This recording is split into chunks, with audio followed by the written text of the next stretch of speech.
melt in your mouth, super tender beef, slowly braised in a beautiful sauce spiked with Vietnamese flavors. This is my version of Vietnamese beef stew.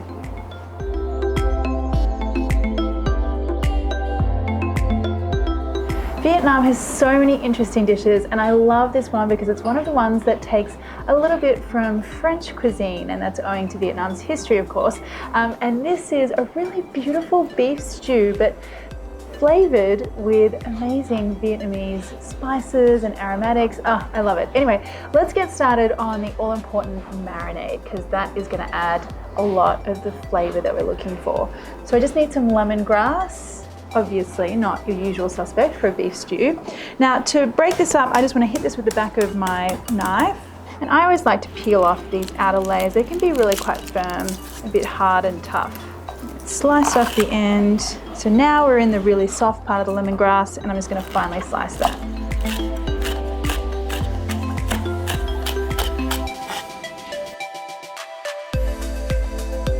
To that, I'm going to add some fish sauce, some brown sugar, and some Chinese 5-spice. So this is my homemade Chinese 5-spice. If you want to give it a try, you can watch the video on how to make it on my YouTube channel. I just love the fragrance of this. And when it's fresh like this, it really makes a big difference. Just give that a mix through. Now let's talk about the beef. I am using beef chuck, and the reason is that I love this fatty marbling that goes right through that beef. You're really looking for a secondary cut of beef here because I want it to break down, and all the fat and the little bits of sinew will get all gelatinous and soft and amazing. So that's the kind of beef that you want. You could use beef shin as well. That would be a good one. And I'm just going to get that straight into my marinade. And I just give this a mix through, and you will be surprised at how much fish sauce really emphasizes the flavor of the beef. When you go to fry this a little bit later on, the beef just smells beefier, and the finished dish tastes beefier, I think. And it's all because that fish sauce just adds a bit of kick, savory kick or umami kick to the dish. Now you just want to give that marinade time to do its work in there. About 30 minutes is good. So the beef has had its time to get extra beefy in that marinade, so now we're going to start our stew. And just like any Western or French stew, we're going to start off by browning the meat. So I want some oil into a hot pan. And now, contrary to what you'll hear in a lot of different places, searing the meat is nothing to do with sealing in juices or any weird things like that. This is purely about flavor. So the reaction that happens on the outside of the beef, all the browning and all that beautiful color, that is the flavor that we want in our beef stew. So it's purely a flavor play here.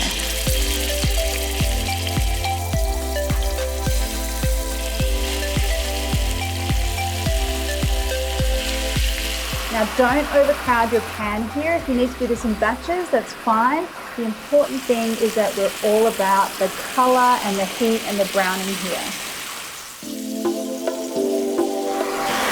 So once I've got that beautiful deep color on all sides of that beef, I'm just going to take it out into a tray.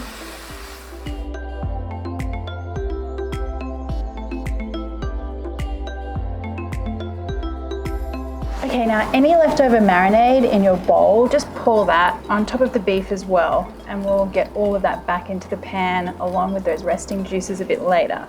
But first we want to fry off a few more aromatics. So I'm going to add a little bit more oil to the pan here. Don't wash the pan, just leave those lovely beefy juices in the bottom. Add in some garlic and some shallots. Now give those shallots time to soften up in the pan here. Use your spoon to scrape up any little bits of flavor from the bottom as well. Now I'm going to add in some tomato paste. Just give that tomato paste a little time to cook out in the pan.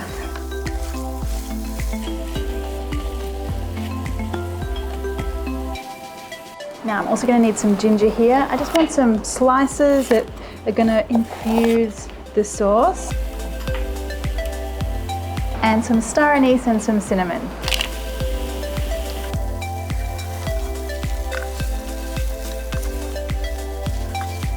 Now add that beef back in and any of those juices.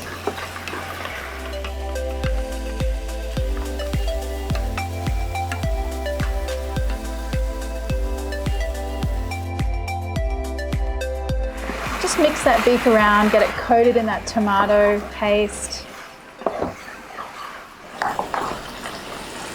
Now we want to add in some carrots.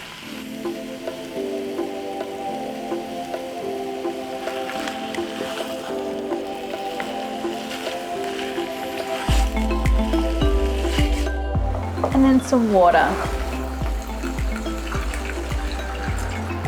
So I just want enough water that it sort of comes about halfway up that beef and carrot mixture. A lot of juice will come out of the beef as well, so I won't add too much.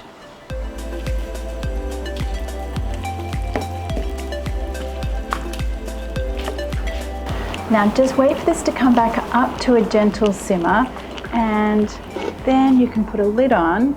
And you can do this two ways. So on the stovetop is fine, a really low, gentle heat for a couple of hours or until that beef is really meltingly tender. I tend to find though that cooking this in the oven is a lot easier because sometimes you can overheat the beef as it's cooking on the stovetop because of that really hot heat underneath. I find the beef isn't as tender, so I'm gonna get mine into the oven.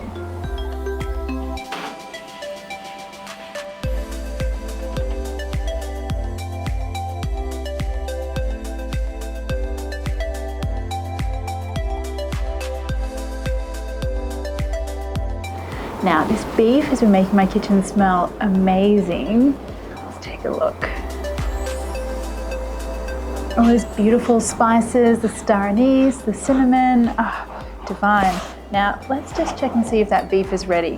What I want is for that piece just to fall apart at the touch of my spoon. And there you go, beautifully tender. Ah, so good. Now we'll just test the sauce for a little bit of seasoning. Let's just see. That is such a beautiful combination. You can't even really put your finger on all the different aromatics because they all just blend in so harmoniously, but the lemongrass is there and that beautiful star anise. So delish. I will add a little bit more fish sauce though for my liking. Just gently stir that through.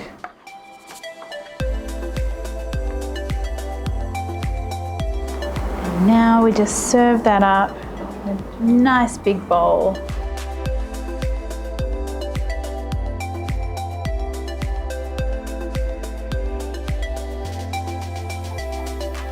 A little bit of coriander on top. Now this goes perfectly with steamed rice, or my preference is a beautiful, nice, crusty French baguette. Just dunk that into that sauce. A little piece of beef.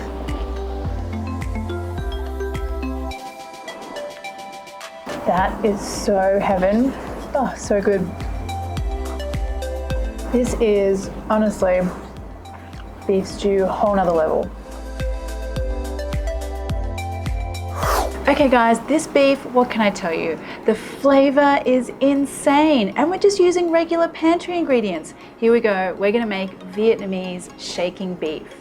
So guys, this is not like just your average beef stir fry kind of thing. For me, this is like a really special dish. We're gonna use a really beautiful cut of beef. We're gonna be very careful about the way we layer the flavors, and the result is amazing. All right, so let's do the beef first, and we're gonna use beef eye fillet for this one.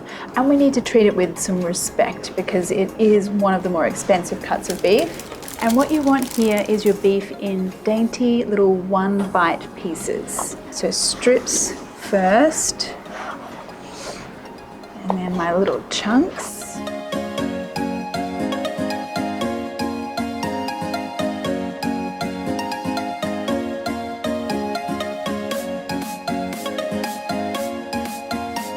And now we're going to start off layering the flavor by creating a marinade. And I want a little bit of garlic first, some fish sauce, And the thing with fish sauce is that it not only adds saltiness, which salt does, but it also adds an umami flavor, which is that savory, meaty kind of flavor. And that's why it's a really good marinade ingredient. And then a really good dash of pepper here. So the main flavors we're kind of going for with this dish is salty, beefy, and peppery. And then I also want just a tiny little dash of salt. Give that a good mix.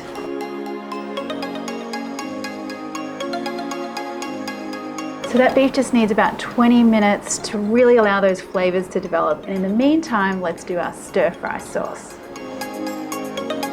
And again, we've got really simple Asian pantry ingredients, and yet the combination turns into something so special.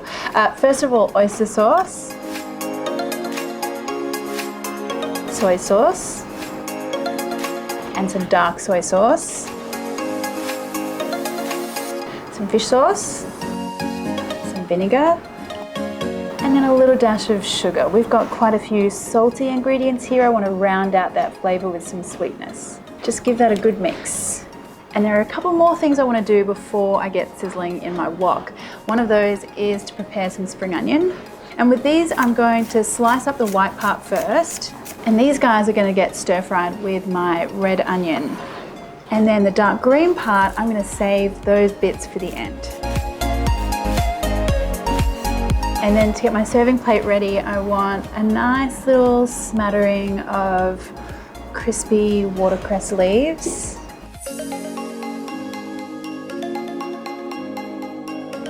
And then one final thing we need for our finished dish is a salt and pepper mix. So in Vietnam, typically with a lot of dishes, you would be served a little dish with some salt and pepper and some lime next to it. You squeeze it in, and then whatever you're eating kind of gets dipped in there just before you go to eat it. And I love it. It's like this beautiful pop of peppery and tangy flavor. So we're going to do that for our beef today. I need some salt, first of all, and some pepper. Give that a good mix. And then we just save that for the end.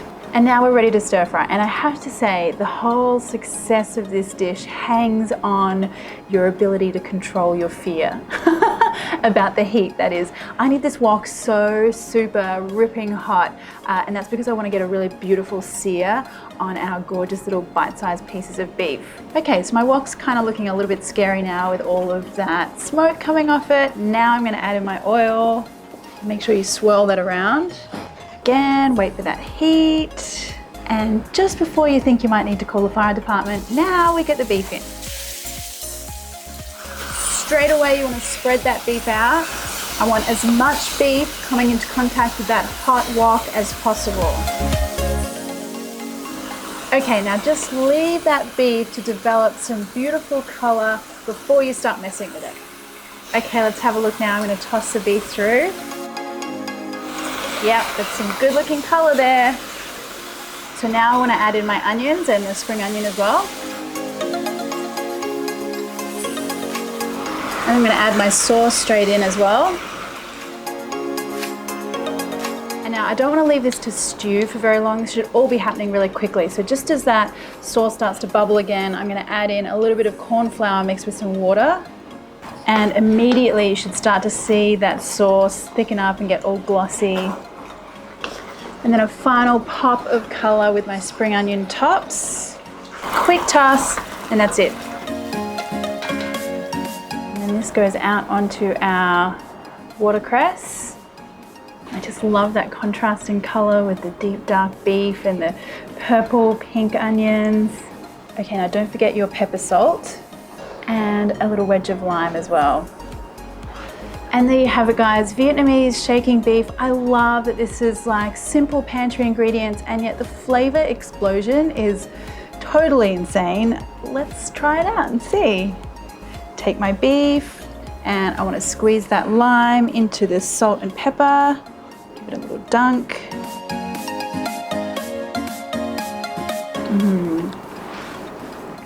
That beef is so tender, and that final little tang of lemon and pepper and salt. Unbelievable. So good, guys. I can't wait for you to try this one. Sweet caramelized pork with just a little pop of spiciness. This is my Vietnamese style lemongrass pork bowl. All right, so a lot of you guys always ask me, how do I come up with so many Asian recipes all the time? Well, I'll tell you what, sometimes I'm just in the supermarket and things pop out and I'm like, right, that, and that's what I'm having for dinner. And it's as simple as that. So that's pretty much what happened last night when I went to the supermarket and whipped up something for dinner. So I thought I'd make it for you guys today. So the first thing we're gonna do is deal with our lemongrass. Now I always have lemongrass in the fridge or the freezer. I find that it's a really great aromatic to have at home. So that one was already in the kitchen. And to prepare it, I just wanna give it a good bruise, slice the end off, and then just peel off that outer layer. It's always a little tough. It's hard to chop and hard to chew. So that comes off and that is finely sliced. And now one of the other things I found in my supermarket last night were these really large, beautiful, bright green chilies. And they're not very hot, not very spicy, more like a kind of capsicum flavor. So if you've got capsicum or bell peppers, depending on where you are, totally use those. But I love all the different types of chilies that a lot of supermarkets are getting in now, and it's great to be able to use them. So I just want to slice these up as well. And then lastly, some onion. So whenever I'm thinking of contrasts, and the chili itself, that green chili, is just a little bit bitter and a little bit spicy. And so what I want with the onion is to get it really nice and sweet and soft, and that's going to give us a little contrasting flavor. Now into my pan, I'm going to add some oil, and in go all of those beautiful aromatics. Now I don't want this pan too hot to start with because I don't want the onion to brown or burn. I want it to, as I said, caramelize and get nice and soft, gently. Okay, so my onions had a couple of minutes here to soften up. Now I'm going to add in my garlic. Just give that garlic about 20 seconds or so, and then I'm going to push everything to the side and add a little bit more oil. And then I've chosen to use pork mince. Whenever I'm in a hurry during the week, it's always a ground meat or a minced meat that I use because you don't have to slice it. All right, so that goes in the middle here. Chicken or beef would be great here too. Now spread that out. Now just let that meat start to do its thing on the bottom and get a little bit of a crust. So leave it alone for about half a minute. Now I can really start to smell that lemongrass. It's really beautiful. Toss everything through. So I want this pork to kind of have an intense, caramelly, sticky kind of texture and flavor. So I'm going to start off with some brown sugar and then some fish sauce. To me, sweetness, fish sauce, lemongrass, beautiful. That's a beautiful Vietnamese style flavor. Combination packs a real punch. Mix that through. And then for a little bit of color and then a touch of kind of molasses flavor, I'm going to use a sweet dark soy sauce here. Now you can see here that just from that pork and the little bit of seasoning that we've added, we've got quite a bit of liquid in the bottom of this pan. What I want to do is keep this bubbling away quite ferociously until that liquid evaporates and we've just got this beautiful kind of whisper thin stickiness on each little bit of pork. You'll see what I mean. All right, so this is just smelling ridiculously amazing at the moment, and you can see now that most of that liquid has been evaporated. You can hear the sizzle. It's a lot more ferocious now, so that's telling me this is just about ready. I'm going to add a little bit of corn flour that I've mixed with some water, just to kind of give everything a bit of a gloss. And now just a little extra kick, I want some black pepper. And that is looking just perfect. Now back to talking about those contrasts again. This pork is going to be very sweet and intense. So what I want is a little bit of garnish to kind of lighten it up and spice it up a bit. So I've got one of these spicy chilies here. I've got a little bit of coriander. Now that's steaming pork on top of some rice. And a sprinkling of our chili and coriander. And there you go. Supermarket aisle inspired. Very, very quick, awesome supper. And let's just see how we've gone. That pork is so beautifully intense. The lemongrass and That caramel flavor, whoa, that is really good. And then that spicy chili and the coriander at the end, just perfection. When you put that balance between the sweetness and then the spiciness, now that's my kind of dish. Sticky, savory chicken, perfumed with lemongrass and garlic and chili. This is one epic weeknight chicken dish you are not going to want to miss. This is one of those dishes where all the magic happens in the pan. We get a beautiful caramelization in the wok, and the ingredients themselves, very simple. So to start off with, we're going to make a marinade for the chicken, and we need some lemongrass. So to deal with your lemongrass, what you want to do is just kind of bruise the lemongrass stems first of all. And then from here, I like to take off some of the more firm, harder bits on the outside of the lemongrass. And then just this little part at the end, I like to get rid of that. It's way too firm and woody, that part. And then now we can just chop the pale part, and I want a really fine chop on this. The ends, I like to freeze these because they still have a lot of flavor, and I can use them in my Thai tom yum soup or any kind of soup where I want a lemongrass flavor. Now run your knife back through that lemongrass to get a super fine chop. Half of the lemongrass I want for my marinade, and the other half I want to save for later. The rest of the marinade ingredients are fish sauce. And a lot of you have asked me about fish sauce and the fact that you feel like it has a really strong smell. So it does have a strong smell. It will mellow out in this dish though. But when you're buying fish sauce, just have a look out for the color. If it's really, really dark, it means it's probably a little old and oxidized and will have a stronger flavor than some of the paler, newer bottles. So just keep an eye out there. And then a little bit of sugar. Sugar's important here because we want to get a caramel effect happening in the pan. And then my little secret ingredient, some corn flour. This is going to help to thicken everything up. Just give that a mix and add in your chicken. So I'm using chicken thighs today. I do think with this kind of caramel braise, you get more out of chicken thigh because it stays nice and juicy. Breast tends to dry out a little bit. A few minutes is all we need for this chicken to marinate, so in the meantime, let's get the rest of our stir fry stuff done. I want an onion. This onion's quite big, so I might just use half of it, I think. And I just want some slices here.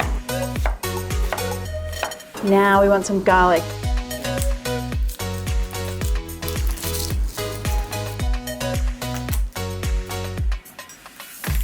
And then chop your garlic, but not too fine. I really want some lovely chunky bits of garlic because that's gonna soften up and sweeten up in our little caramel sauce. And now I want some chili. So this is not really about getting really spicy. I'm using a really mild chili here. It's mainly to give a little bit of flavor and a little bit of color as well. You could even use capsicum if you wanted to. And the chili, I do want a really nice fine chop.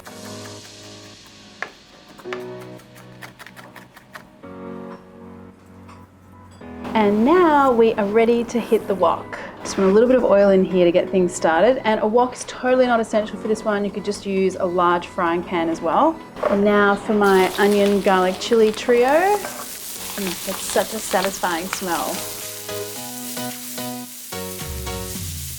Add in my chopped lemongrass, the lemongrass I saved from earlier. And just stir fry this for a couple of minutes until the onion's starting to soften and char a little bit at the edges. But just watch out on that garlic, you don't want it to burn. This is looking good. I'm gonna move everything to the side of the pan, make room for my chicken, add a little bit more oil. In goes the chicken. Now spread the chicken out. It will look a little bit wet to start with. Got that marinade in there. And what we want is for that marinade to start to evaporate and then for the sugars and the fish sauce to really start to caramelize on the bottom. It's gonna take a couple of minutes.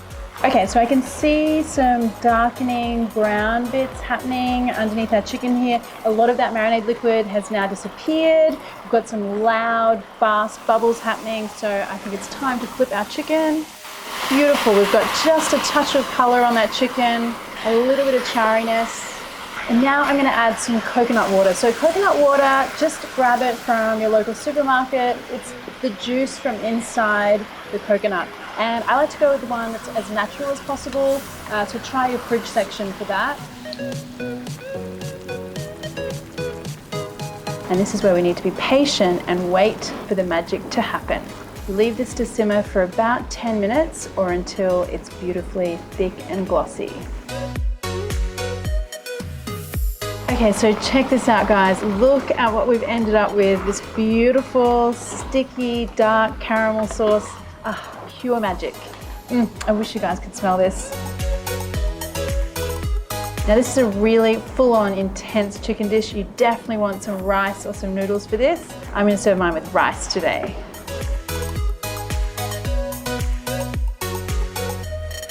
And just to finish things off, I want some crunchy cucumber. I love the kind of textural difference between the soft chicken and that crunch of the cucumber.